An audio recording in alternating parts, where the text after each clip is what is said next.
Here we are, Sunday morning. Guys, today's going to be very relaxed. We're going to have a good time and we're going to look at the Word today.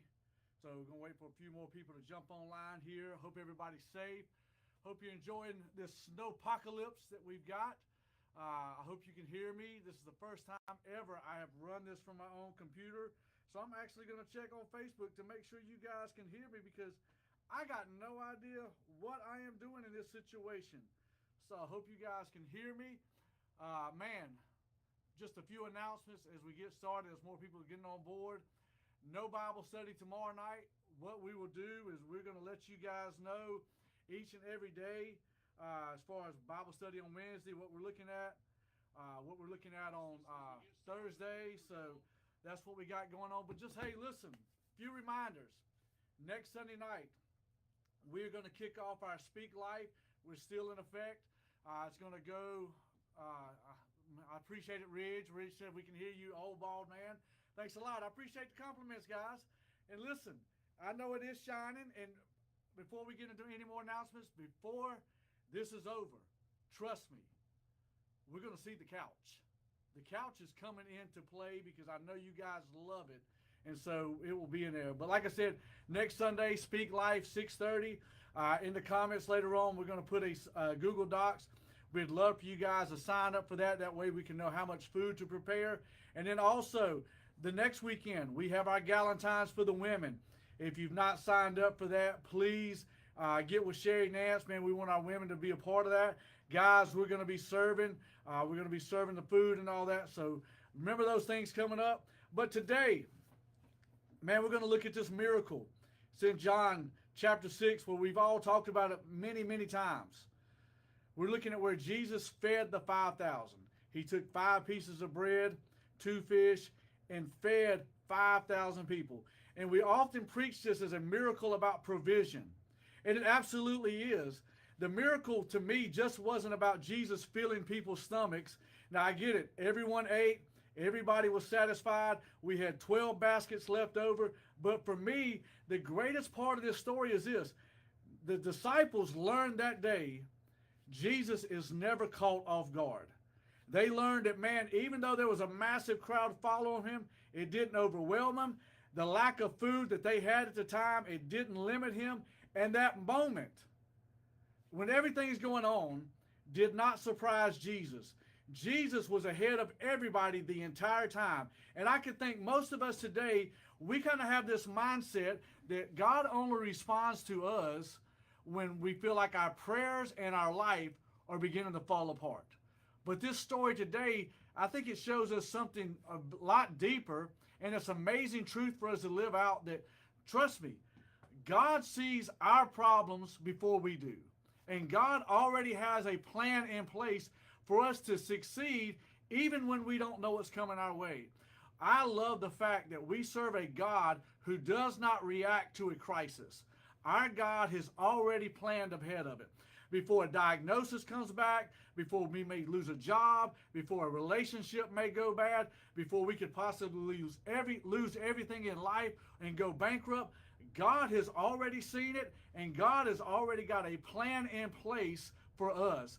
Nothing in this world catches God off guard. There is never a moment in heaven where God and the angels go, oh, man, I didn't see that coming. And so here's Jesus looking at this story of feeding the 5,000. Jesus goes up on the mountain. He sits down with his disciples. The disciples are looking at this story as this. Man, this is a teaching moment. This is a teaching opportunity. But Jesus sees past the teaching moment, and he sees, man, I have got to feed a massive crowd. The disciples and the crowd went that day to have this mindset. We're going to learn something today, but little did they know we're about to take part in an incredibly huge miracle. See, the disciples in the crowd, they couldn't see past the moment. Because in Jewish culture, when a rabbi sat down, because it says, as Jesus sat down, this meant this. There's a teaching moment about to happen. That single phrase, he sat down, would have sent a shockwave through the crowd. man, something big is coming. Some teaching with the great authority is about to come our way. Man, this is something that, man, we just got to lean in for. We want to get our posture right. We want to do all this. Man, what Jesus is about to say, man, this is going to be important. It's going to leave us wondering. It's going to leave us waiting. And here is thousands of people just leaned in, waiting for the rabbi to speak. I look at it like this. Man, if we were to have Billy Graham here, or we were to have Philip Anthony Mitchell here, you guys would forget about Jan Patterson. You'd be like, oh, man, what's Billy Graham got to say? Oh, what's Philip Anthony Mitchell got to say? You guys would be so locked in. You would be listening intently. And I can imagine that is how this crowd is, knowing that Jesus is about to speak. They were so locked in, they didn't notice something. Man, we're hungry. Man, has anybody got any food? Because no one in the story has asked for food, but Jesus, seeing the problem before it already existed, knew, man, this miracle is not going to happen on the request of people. Hey, God, we need some food. This miracle begins with this revelation before anyone feels like they lack food, before anyone feels, man, we're starving. Jesus already sees the problem before it's ever voiced. Jesus is already getting the provision to be provided before this hunger becomes a reaction. See, our God never reacts. He's always proactive. God sees your needs before they ever become urgent. Before your bills are due, before the diagnosis comes in, before a crisis reaches your desktop, Jesus lifts his eyes and has a plan even before you lift your hands to pray about it. You may be surprised by your situation, but God is never caught off guard. And as I'm doing this sermon, what I realize is this. I've heard our people running the camera say, man, it's hard to keep a camera on Jam. It's hard to do this. It's hard to follow Jam with a camera. Guys, I've been doing it now for 5 minutes. I got no issue of following myself with the camera, so I don't know what you guys are talking about. See, we're human. We're human. You guys with the camera, you panic because you're locked in at the present time. These people panic because we're locked into a present time. But God never panics. See, we panic because we are limited to seeing the past today. That is it. We can never see the future, but God, Jesus, always remains calm because Jesus stands outside of time. We have to understand that God does not experience time the way we do. Psalm 94 says this, 1,000 years in your sight are like a day that has just gone by. Jesus says, I am the Alpha, the Omega, the beginning and the end, who is, who was, and is to come. Where our vision today is limited, God is outside of time where nothing has limits on him. We got to understand, God sees creation, the cross, and eternity as one big connected picture. He saw humanity fall and already had redemption in place. He saw sin rise and he already had redemption planned. He saw the grave and already declared, I've got a resurrection coming. The cross was not a decision of a reaction. It was a decision made outside of time. And what I want us to understand is this. Our life is not a sequence of random events. It is part of this incredible story that God fully understands. If God already sees and knows where we are going, that just shows us even more how much we can put our trust in him. Isaiah 46, 9 and 10 says this, I make known the end from the beginning, and through that, my purpose will stand. God is never reacting to your life. He's ruling over it. We make plans step by step, day by day, but God sees the whole map. What feels confusing to us is already clear to God. What feels like a delay to us is already been timed out by him. We're anxious because we're standing in the middle. We're standing in the middle of this time, but God is calm because he always sees the outcome. If God already knows your outcome, man, don't fear the process.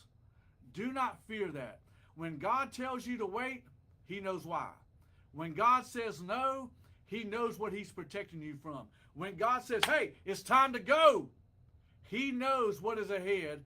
God can see all of that because, like we said, he's outside of time. But for us, man, we experience it one moment at a time. We only see what has already happened, what is happening now. And because of that, some of us live in fear. And that's why panic feels reasonable to us, because we don't get to see the whole picture. We panic because we're stuck in the present. Our panic is not a character flaw. Man, it's just a consequence of our limitations. It's a consequence of us being human. We're constantly reacting because the present feels overwhelming to us at times. Jesus tells us in Matthew 6:34, do not worry about tomorrow, for tomorrow will worry about itself. Now, he's not dismissing our reality. He's just exposing our limitation. We worry about tomorrow because it's outside of our control. We panic about tomorrow because we can't see what's going to happen. We panic because it's beyond the moment that we're standing in. Our panic is just often an attempt to try to control what we don't see. Our panic is what happens when our sight becomes our primary language. When we let go of faith and we just pretend that it's just sight and we can't see how it's going to work out. We can't see where the money's coming from. We can't see where the healing begins. We can't see when that door is going to open. And we have all these different answers and questions. And man, we start filling in the gaps. Oh, I can't see it. I can't see it. I can't see it. And all of a sudden our panic says, listen, I'll handle this. I'll figure it out. I'll let it go. I'll do this. But our faith says, even when you can't see how things are going to play out, God says, I got it under control. The disciples, the crowd, never saw they're going to need food, but Jesus did. So your problems don't show up early. God doesn't show up late. Your entire life is already written out. The disciples see the crowd. The disciples see the present moment. But Jesus looks into the future. In this story, it's the same people, the same location, the same moment, but they all have different visions. The miracle does not begin with bread and fish. The miracle begins with God's perception. We look at a problem and say, man, how will this end?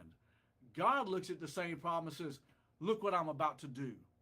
Our perception of a problem and God's perception of the same problem are totally different. Not because we lack faith, but because we're human.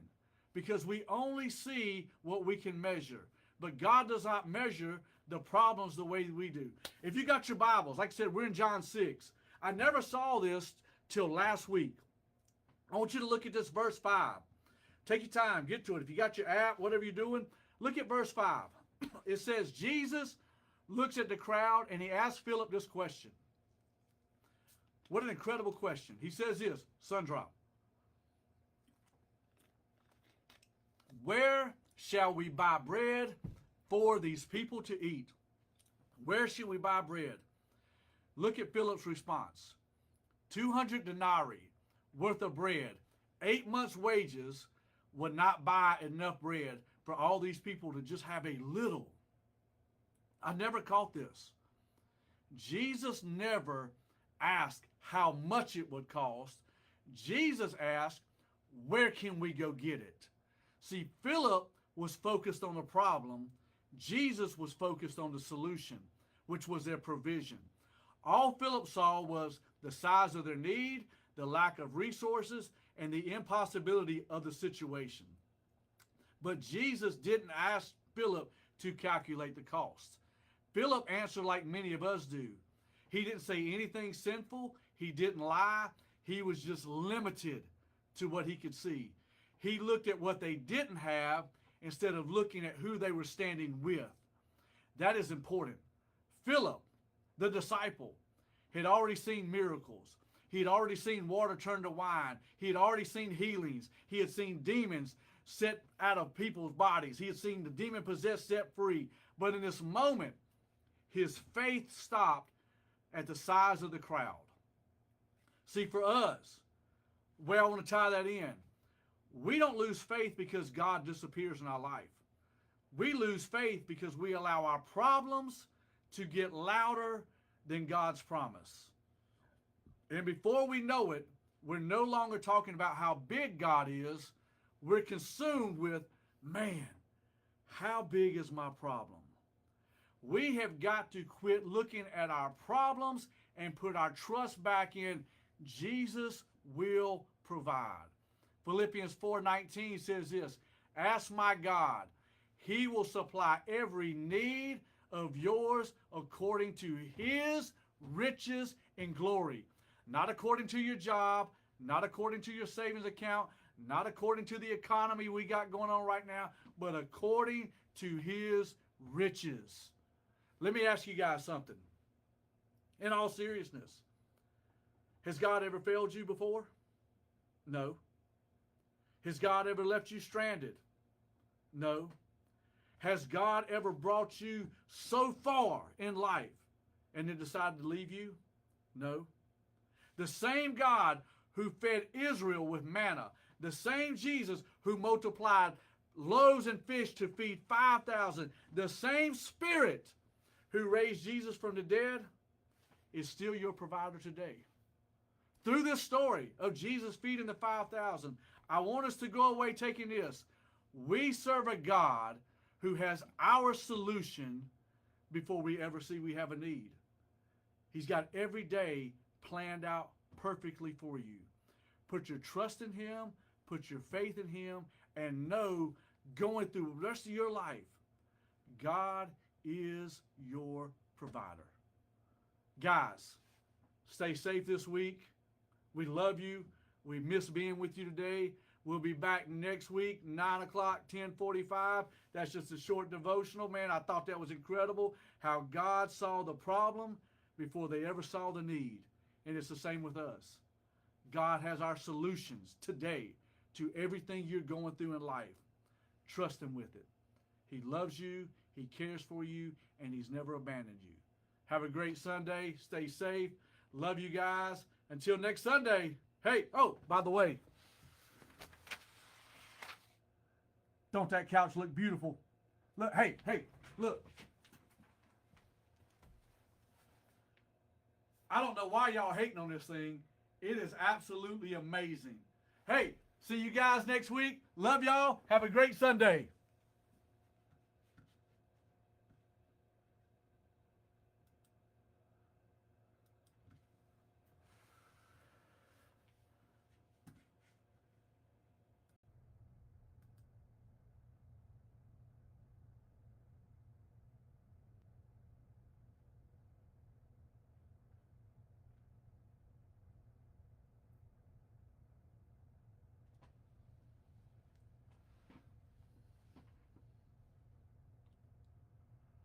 Well, here we are, Sunday morning.